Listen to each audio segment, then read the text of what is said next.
Good evening. My name is John Frederick, Operations Section Chief on the Shelly incident. This is my partner, JT Sohr. First off, tonight we're going to go over a little bit of definitions on the fire ground. So we're going to talk about direct attack. Direct attack is when we utilize our fire ground and our firefighter resources to go directly on the fire's edge. It's our safest alternative to being on the fire line.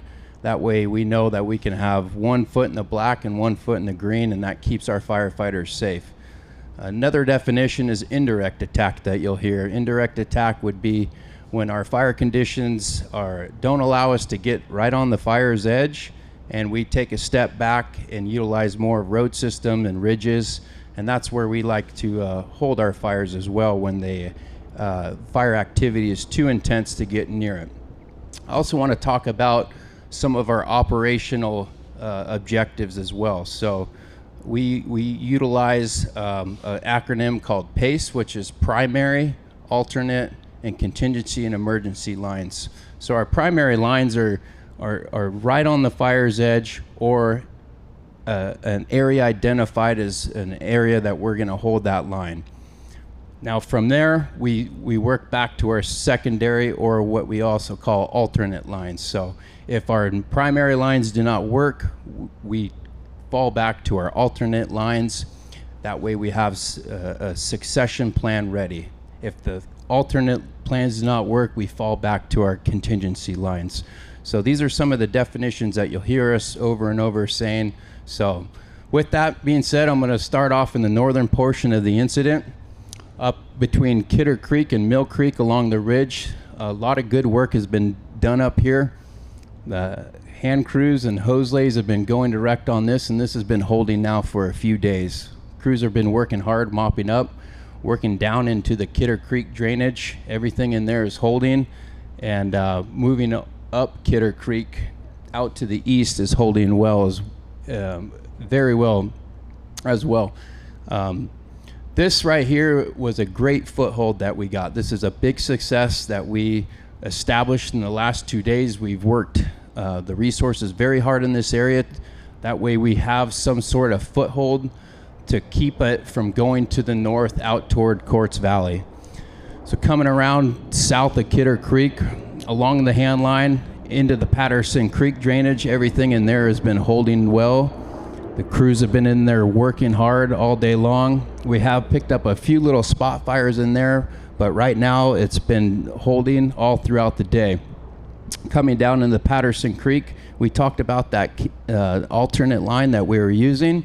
And since that slop over from yesterday happened over the main ridge, with the weather today, we call it a success because of the weather has calmed down the fire activity. That's allowed us to get in there, make our way up into our backup and our alternate lines, and we've had some great success getting into the fire line edge and getting into that, doing that direct attack that we talked about. So our crews are currently engaged in there. Right now, the fire is currently backing down just kind of upslope from the Wilson Way area off of Highway 3.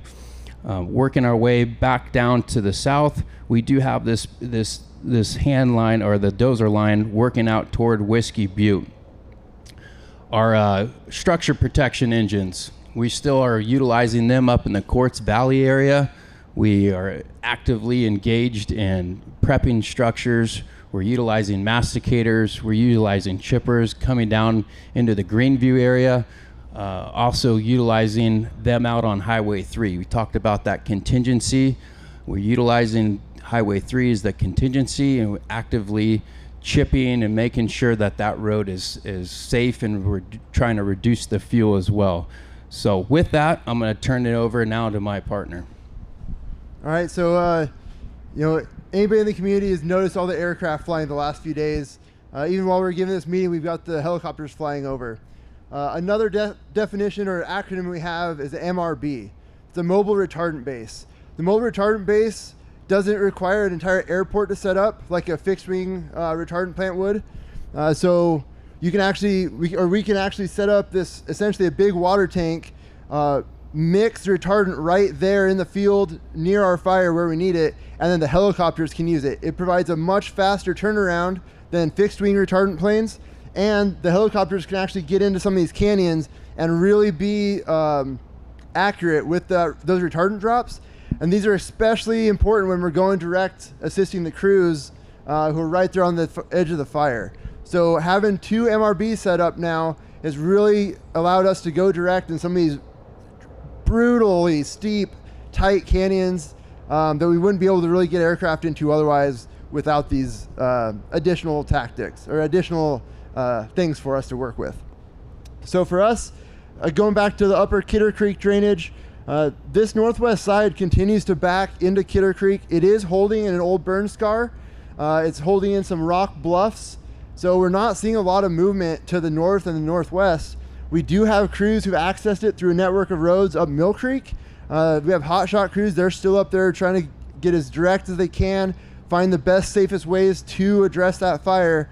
And we're not seeing much growth, but with the helicopters working with the retardant and those crews on the ground, we have a real good plan to keep that where it's at. Talking about primary and secondary lines, we do have a primary line that's farther out in Shackleford drainage. The reason we have a primary line that's farther out is because that's something that's going to give us time to prep, use the masticators, use the crews, build a really solid bomb-proof line.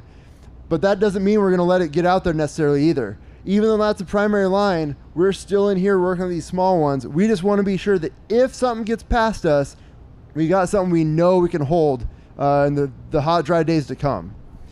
Working down to the south, the west side, back towards the heel of the fire, still not much growth. A little bit of IR signatures here and there. It's still east of the right-hand fork of the North Fork of the Salmon River. And talking about having people kind of a long ways out, we have spike camps as well, which are remote camps, much smaller than what you see in Etna and Wairika. Maybe only a few crews out there. That's cutting down the drive time. That's increasing their safety and the community safety, and also allowing them more time to be out in the field and doing good work. So don't want to forget, we do have contingency both north and south, looking at the Scott River Road and Sawyer's Bar. Again, just trying to really identify and continue to improve those lines for the long summer ahead, just in case we continue to see growth. And with that, thanks for joining us again for the evening. Have a good night and stay safe.